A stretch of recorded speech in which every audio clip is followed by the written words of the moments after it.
l'Église, la plateforme de confession religieuse, c'est le seul endroit où on ne peut pas trouver la crise ou le conflit parce que nous sommes les derniers remparts. Nous ne voulons pas entrer dans les fonds ni la forme, mais croyez que Dieu nous a établis et le peuple aura la solution tant entendue. Et je vous demanderai une seule chose. Je suis devant les hommes politiques. C'est une génération montante. Et vous savez, en politique, il n'y a ni loi, ni foi, ni conscience. En politique, il n'y a pas de sentiments, il n'y a pas d'amitié, il n'y a pas de confrérie, mais il n'y a que la gestion des intérêts. Si les intérêts s'accordent, tout marche bien. Ce qui veut dire que je ne peux pas entrer dans leur langage, ni à gauche, ni à droite, mais je ferai la volonté du peuple. Et nous devons à tout prix être des unificateurs, pacificateurs, réconciliateurs, bâtisseurs. Si tu es un opposant, il faut être un opposant, travailler dans l'opposition constructive. Constructive pour faire avancer le pays. Je vous félicite parce qu'il faut faire de telles démarches, de tels échanges, et ça nous permet peut-être de connaître ce qu'on ne savait pas.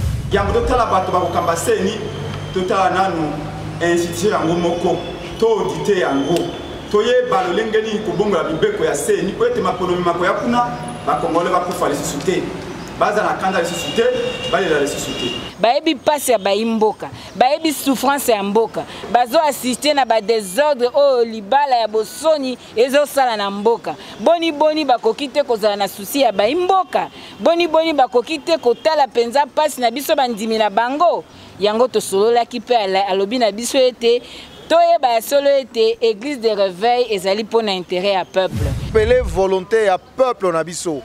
Avant toute désignation, il y a un responsable il y a Seni.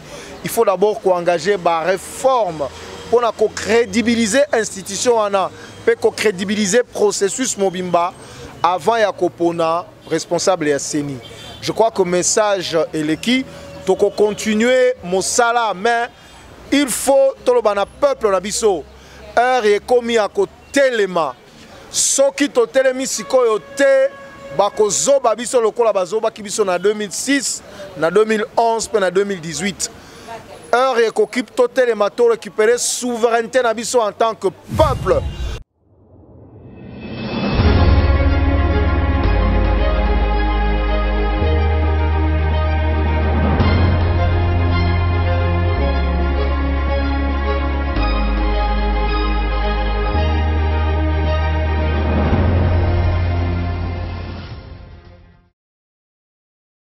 Mbote balandi à 3W plus Claire Télévision grâce à une fois de plus na ba écran na binoto et awa l'église ya pasteur Sony Kafuta bipa ba communicateur à la muka ba pour na kosuane pour na matali seni to kota na kati to meka kosula o to meka koyoka ni ba kosona pasteur Sony Kafuta. Je dis vraiment un grand merci à mon réalisateur Popola Yombe Nesima Bilili sans oublier Pedro Kosimbali Ambichi depuis Allemagne. Merci.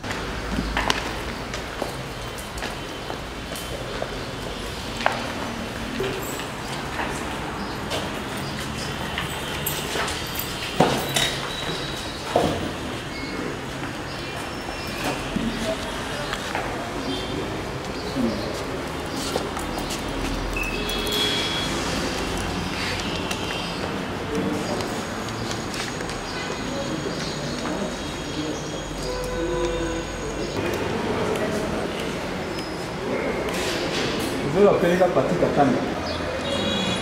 Les deux, là. Les deux. Oui. Bon, privilégions la langue nationale. C'est que ce soit par la représentation. Moi, je sais que je m'excuse surtout de la en ligne avec une archevêque.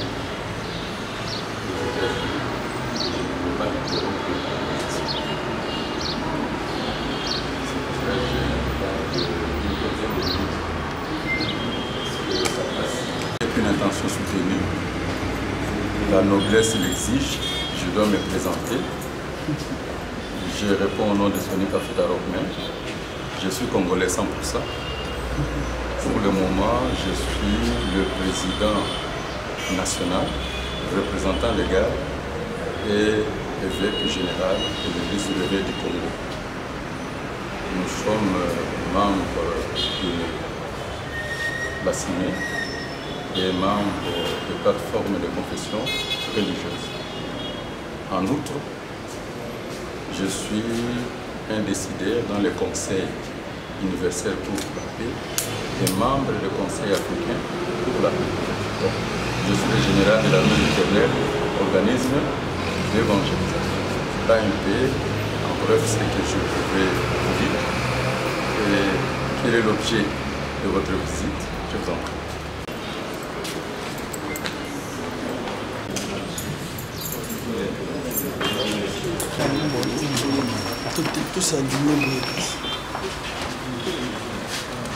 Officiellement, nous sommes venus voir l'évêque général Sonny Kafuta, qui est le responsable des églises de réveil, une des confessions religieuses qui siège dans la plateforme de confession.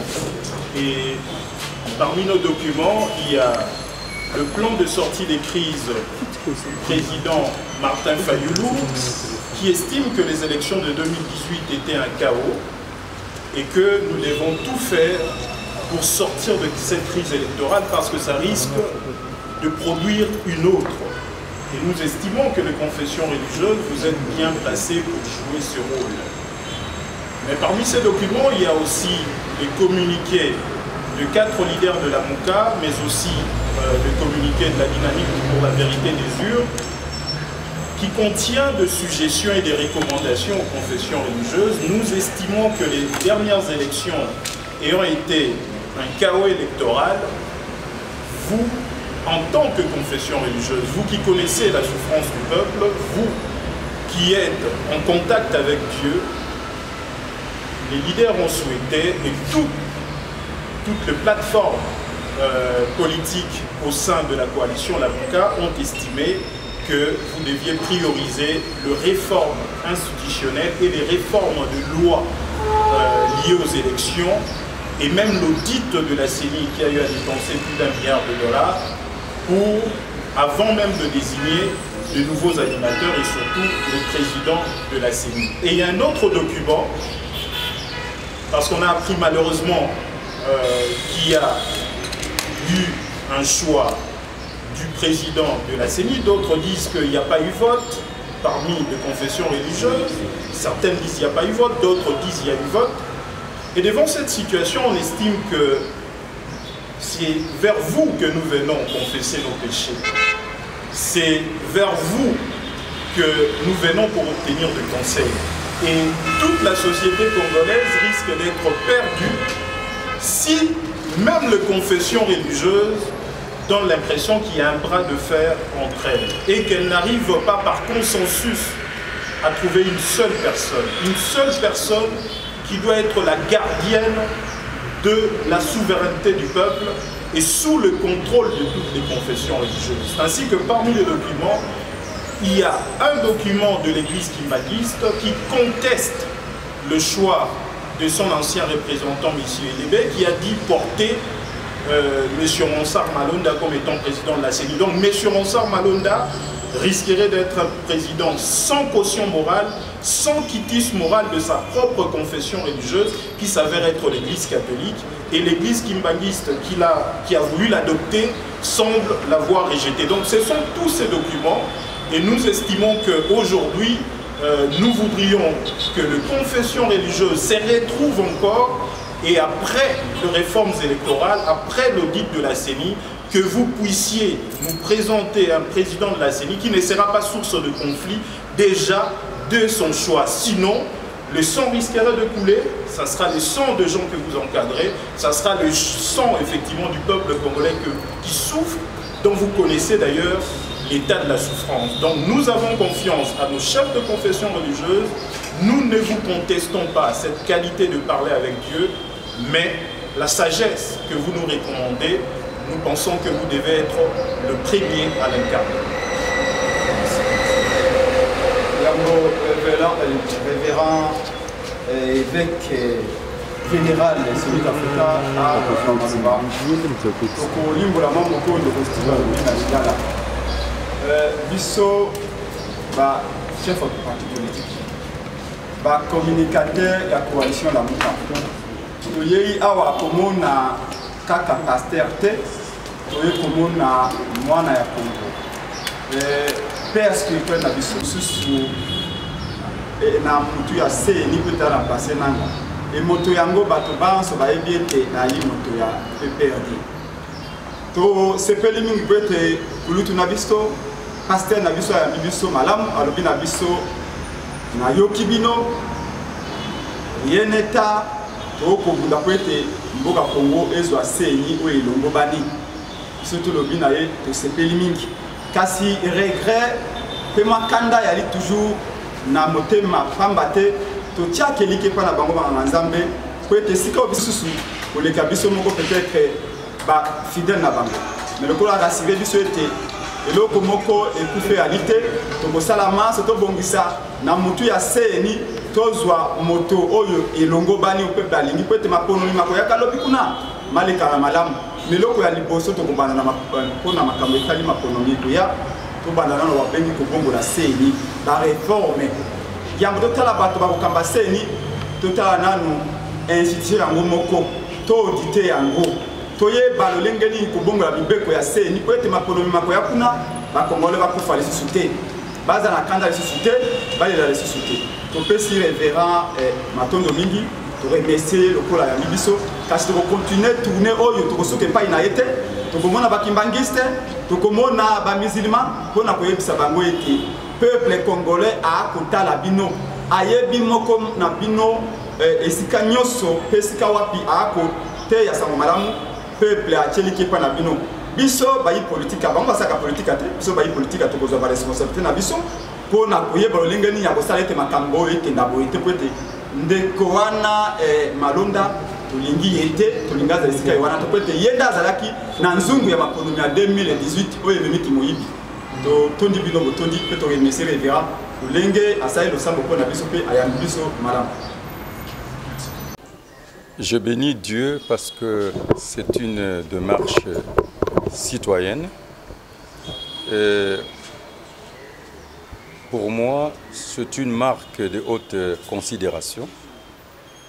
Je suis le président national de l'Église du Réveil du Congo, représentant légal évêque général. J'ai 3 points. Le premier point, le poste que j'occupe maintenant, être évêque général, il y a beaucoup de restrictions. Je ne peux pas manifester mes sentiments, ni ma volonté, ni mon opinion. Pourquoi? Parce que je dois garder la neutralité objective. La neutralité objective, pourquoi? Parce que l'Église aussi doit garder la neutralité objective. Dans l'Église, nous avons toute le tribu. Dans l'Église, nous avons l'opposition, le pouvoir, la société civile. Donc, ce qui veut dire que si un leader politique donne sa position, il divise l'Église. Et nous jouons le rôle de courroie de transmission de la pensée de la population qui est le souverain primaire aux autorités et de la pensée de l'autorité au peuple. Et l'Église doit défendre le bien-être et les intérêts du peuple. C'est ça la réalité. Et là, je vous demanderai seulement une seule chose. Nous avons un seul héritage que Dieu nous a donné, le Congo. C'est notre terre. Et nous devons privilégier les intérêts du Congo et des Congolaises et des Congolais. C'est pour cela que nous devons apprendre à vivre ensemble, à travailler ensemble, à marcher ensemble, à souffrir ensemble et à être bénis ensemble. J'aimerais vous dire une grande réalité. J'ai écouté je reçus et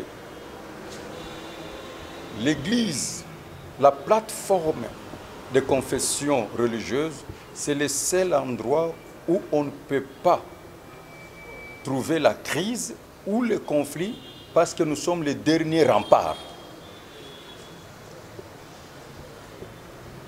Nous ne voulons pas entrer dans les fonds ni la forme, mais croyez que Dieu nous a établis et le peuple aura la solution tant entendue.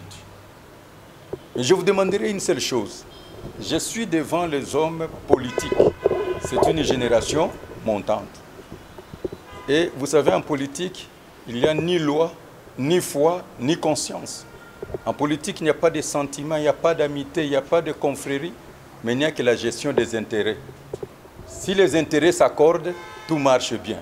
Ce qui veut dire que je ne peux pas entrer dans leur langage, ni à gauche, ni à droite, mais je ferai la volonté du peuple. Et la volonté du peuple, c'est le bien-être du peuple. Je crois qu'il y a un homme sage qui a laissé un héritage, il dit le peuple d'abord. Et qui dit le peuple d'abord, c'est quoi? Nous devons tous, tels que nous sommes là, il y a un paradoxe congolais.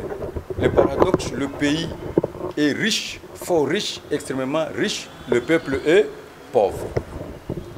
Pourquoi? Et voilà pourquoi nous devons payer le prix pour qu'un jour, notre jeunesse, qui est le printemps de l'avenir, soit bénie. Nous nous tendons vers la fin. Je ne crois pas qu'à 2050, je serai là. Mais qu'est-ce que nous pouvons faire? Parce que si Jésus ne revient pas, le Congo continuera. Et je crois que nous devons payer le prix de souffrir pour que ceux qui viennent après nous ne souffrent pas. La justice élève une nation et quand il y a le juste qui se multiplie, le peuple est béni. Mais tout ce que nous vous demandons, que ce soit l'opposition, que ce soit le pouvoir, le peuple congolais doit se réconcilier.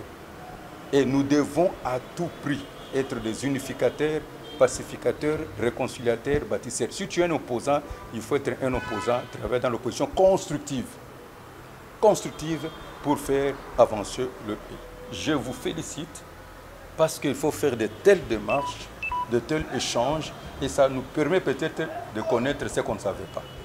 Mais en réalité, ce que je veux vous dire, il y a des choses qui ne dépendent pas de nous. Ça dépend de la haute hiérarchie.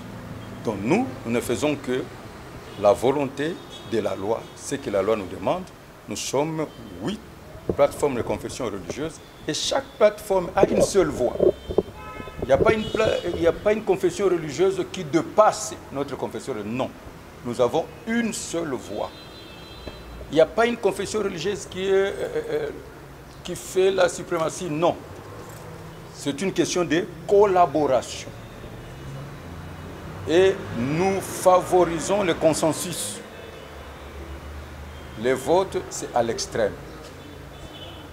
Donc, ce n'est pas tombé dans les oreilles d'un sourd. C'est tout ce qui m'a beaucoup touché chez l'intervention de ma sœur. Que Dieu vous bénisse. Elle a parlé vraiment le cœur d'une femme. Que Dieu vous bénisse. Et n'oubliez pas que cette maladie existe. Ne relâche pas. Restez chez vous à la maison. Parce que je vais parler des problèmes du fond. Vous savez, nous sommes comme la toilette et les douches. On voit tout, on vit tout, mais si ça commence à sentir mauvais, il faut jeter de l'eau et nettoyer. Comprenez ce que je veux dire? Il est réquisé par cela. Je ne peux pas entrer dans les problèmes de fond. Nous sommes une plateforme et je dois me réserver parce que je ne suis pas porte-parole. Mais j'aimerais vous dire tout simplement que les choses se sont passées telles qu'on a présenté. Ezali moko o église munene amboka na biso na RDC. Ba église mususu ezali ba église missionnaire. Biso tozali poste missionnaire, c'est-à-dire ba fondateur baza ba congolais oyo ba bandi musala pe musala wana eboti mbuma. Misisa na biso ezali awa. Donc balobi ke ezali église ya biso ba autochtone. Et là, on a dit que Sabino, position nga naza na yango ezali position yokoki kosenga ngai te nayeba kopesa opinion na ngai point de vue na ngai politique non parce que na kati ya ecclesia tomoni bikolo nyonso ezali même bapaya na kati na ecclesia opposition ezali pe pouvoir ezali nini ezali soki nga na telemi na pesi position na ngai politique na diviser nini église église rôle na yango ezali kozala na neutralité objective c'est-à-dire azala courroie ya pensée ya peuple et pas ya bakonzi pe ya bakonzi pe ya nini ya peuple mais église ezali ko défendre ba valeur to bien ba valeur cardinale donc église ezali pona bien-être ya peuple église ekozala toujours na sima esika vérité ezali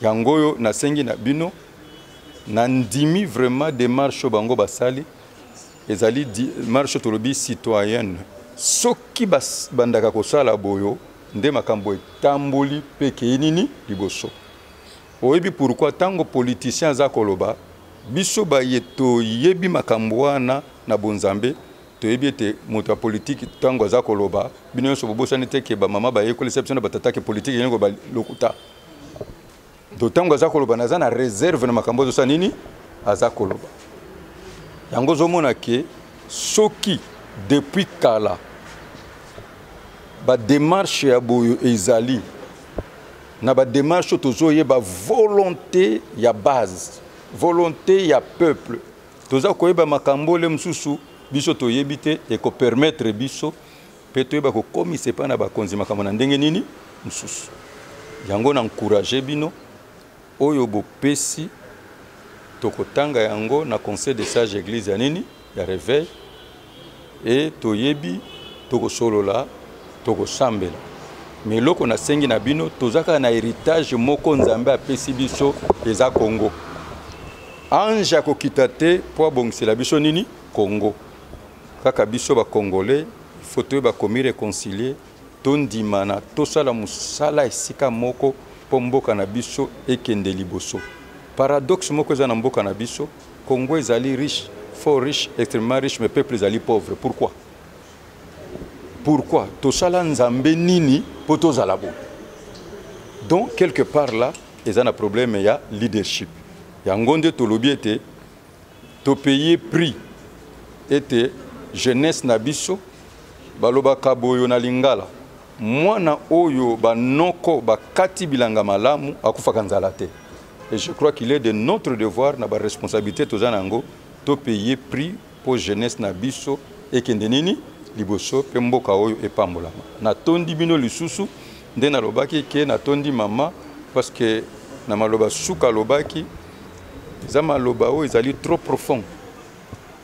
profond ayebisi biso alobi ke na makambo susu boza na besoin te ya kozana ba peuve mais boza na besoin ya observation na ba fait to eloko wana ezali eloko moko ekoti na kati ya nini na motema na ngai yango na lobi ke merci nzambe apambola bino mingi soki likambo ezali foto fungola masolo bandeko balobaka soki omoni likambo eza mabe eza malamu yaka loba tosololi boyo yango plus que bozo fanda ensemble plus que bozo solola plus que tozoyeba makambo nini ebele plus que toza ko avancer conseil ya suka na zo bisabino mboka ezo passer na ba moment oyo ezali difficile à cause ya maladie oyo et tosengi na bino toza na besoin na bino boyeba komibatela bo respecter mibeko nyonso oyo batie po ete tomonana tokufana kimobange kasi na malade oyo te alors makambo nyonso bolobi je crois que beaucoup joyeux no moko ya malamu tika nzambe apambola bino. Merci beaucoup.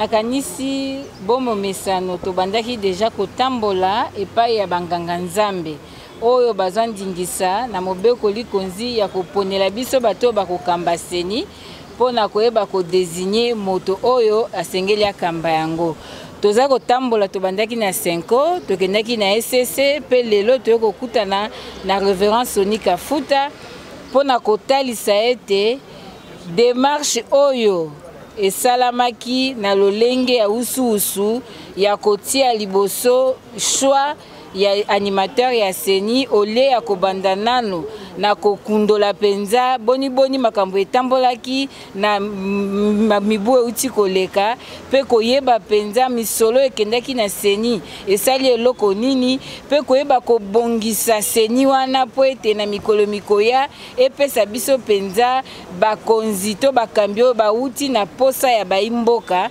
yango tozali kokoba kaka na yango nde toyaki kosolola na papa Soni Kafuta lokola président ya Église des Réveils pona kotalisa ete tozalaki kosepela soki mokete na lolenge bamemaki makambo ya koyeba kopona moto liboso ya kosala procédure nyonso touti kolimbola awa et puis kotalisa na bango ete kotala maponomi oyo to vivre na 2006 na 2011 na 2018 esengelaki te na bango banganga nzambe koyeba kokwea na motambo ya lolenge wana to kotalisa bango ete peuple asepeli soki mokete baimboka basepeli soki mokete na lolenge wana ya kotambisa makambo toyoki koto balobi basalaki maponomi toyoki ba mosusu banganga nzambe balobi esalemaki te tolingaki toyeba penza esalemaki to esalemaki te na yango omoni ete na mokolo ya lelo visite na biso ezali penza particulière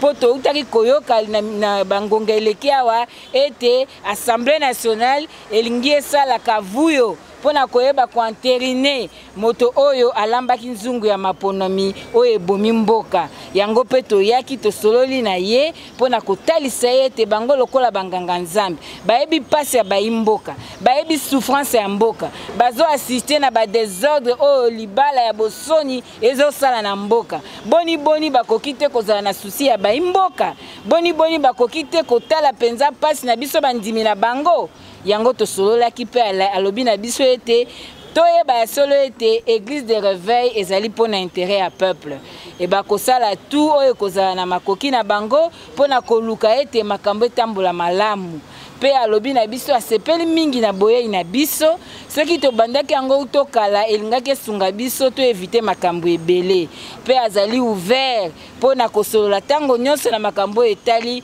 mboka na biso Congo tosoli penza ayambi biso malamu na bokebi nyonso pe tozali na esengo yango tina esengo oyo ayambi biso mekanda pona koloba ete na profiter pe na mikoko talisa baimboka Congo ete biso bana Congo tolingi su moyibi ya maponomi te toboyi balamba biloko lelo po 2023 toza biloko oyo ebeba ekomi ngai tolingi bana Congo tofongola miso lokola le président élu Martin Fayulu auti koloba na biso le 30 juin alobi ete devant la médiocrité devant l'injustice devant la trahison, la désobéissance civile est un devoir. Donc, biso nyonso baimboka totelema prêt. Lokola bakambi na biso la muka balobaki pona koyeba ko barenzela na bato nyonso o balingi ko isala complot contre souveraineté ya peuple. Na kosuka na koloba boye Congo démocratique ana bosenga ya baso ba ko se lever comme de mère.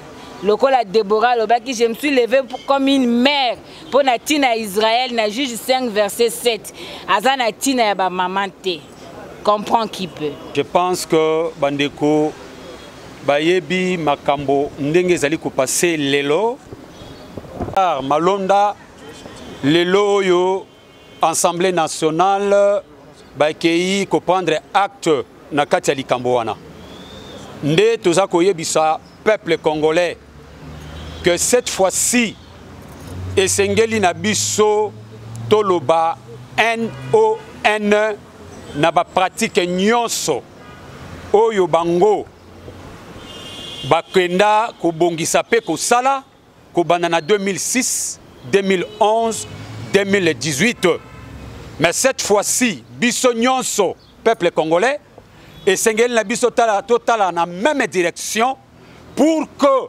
enfin pouvoir oyo ya peuple pouvoir oyo ba botola peuple na ba élection oyo ekoyaka pouvoir wana ezonga na maboko ya peuple.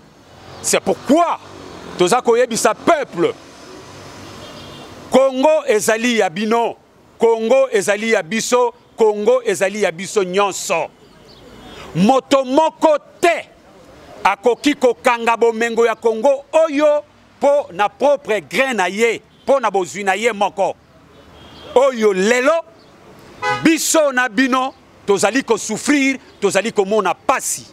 Pasi wana tozali ko mona pona nini? Parce que pouvoir wana moto moko akangi yango accompagné na ba akolite na ye. Yango yo tozali ko yebisa peuple congolais. Cette fois-ci moto moko abanga te. Soki baleki ko faire passer Ronsard Malonda na makasi. Esengeli na bino, esengeli na biso, tozwa ba responsabilité na biso pour que pouvoir ya peuple ezonga na maboko ya peuple. Na banzike, ndenge bolingi mboka, ndenge bozali na posa ya changement na kati ya mboka oyo, biso nyonso tokota na même direction pour que tozwa changement durable na kati ya mboka na biso. Merci. Et pelelo to la kisaki na évêque général o azali responsable ba confession religieuse document oyo. Document o ezali ko la kisaete ndeko Ronsard Malonda eza abotami na ndenge ya mabe ya moyibi. Abotami na ndenge ya moyibi. Boyebi ndeko Ronsard Malonda azali moto ya catholique. Mais kuna bakendaki ko présenter ye comme kimbangiste. Moto ya présentaki ye comme kimbangiste azali sanctionné comme étant représentant ya église kimbangiste na plateforme ba confession religieuse. Njokande souci ya ba ko rassurer congolais mobimba congolais nyonso ke ya solo azali na moralité ya malamu. Ye olie église catholique muto rassurer baninga sur moralité na ye. Lokola moto église catholique mais amemamaki na Mokongo ya église kimbangiste. Moto amemaki na Mokongo wana bazuye chef spirituel ya église kimbangiste bokumutala mokanda oyo a sanctionné à Longoli, c'est-à-dire à la kisiete atikala kotinda ete amema Ronsard Malonda na Mokongo. Donc pour tout cela toyebisi ba confession religieuse tokanisi ete bolanda ki ndenge pasteur alobi bazali d'accord que consensus ezalité parce que président a saigné. Mais ce qui déjà motoé moko abotami ba kondimela ete choix na déjà za ko créer mobulu parce que biso to sali diplomatie mais lobi bokomona biso pe na terrain na peuple to za ko tambola. Donc elingi koloba que ndeko Ronsard Malonda soki azali maintenu et qu'on risque makile tanga na mboko et qu'on risque mobulo eza na mboko yango wana lokola ba confession religieuse bazali bato akimia ba ko comprendre que il faut ba retirer moto wana na lombango bami. Donc pasteur signation et comment qui na soukate parce que bango nyonso le ba 8 confessions religieuses bazala qui d'accord sur le fait que Monsieur Malonda azalaki candidat moko à problème. Il était question que Bayo Kanaba Sangana lisusu pour ba mona ndengini bakoko pona candidat oyo a poser problème té. Yango to ebisi que to rappeler volonté ya peuple na biso avant toute désignation ya ba responsable ya CENI, il faut d'abord ko engager ba réforme pour na ko crédibiliser institution ana pour crédibiliser le processus Mobimba avant Yakopona, responsable et CENI. Je crois que le message est l'équipe. Donc, continuer mon salaire, mais il faut que le peuple nabiso heure est commis à côté les mains. Ce qui est télémi sikoyote, bakozo babiso lokola bazoba kibiso na 2006, na 2011, puis na 2018. Heure est qu'occupe totalement de récupérer souveraineté nabiso en tant que peuple. Parce qu'il faut lelo te lobby na maponome koya bato biso tokopono nde bazana na bokonzi wana nde bakozana souci na biso pe souci ya kotombola mboka. Merci beaucoup. Voilà, on a aussi Kolanda, ba communicateur à la Mukana, message fort au pasteur Sony Kafuta, voici le ça na ba communicateur tona bana Congo nyonso. Je dis vraiment un grand merci na confiance sur ça na 3W plus Clair Télévision, la chaîne de la vérité. Grâce Tomba vous aime tellement et vous demande de continuer de vous abonner, de liker, pourquoi pas partager aussi nos émissions que ça vraiment qui t'occupe Elenge Makasi. Je dis vraiment un grand merci à mon réalisateur Papa Layombe, Nessima Bilili ainsi que Nabino Nyonso. Et pour Linga Kabiso, je vous dis bye et au prochain numéro.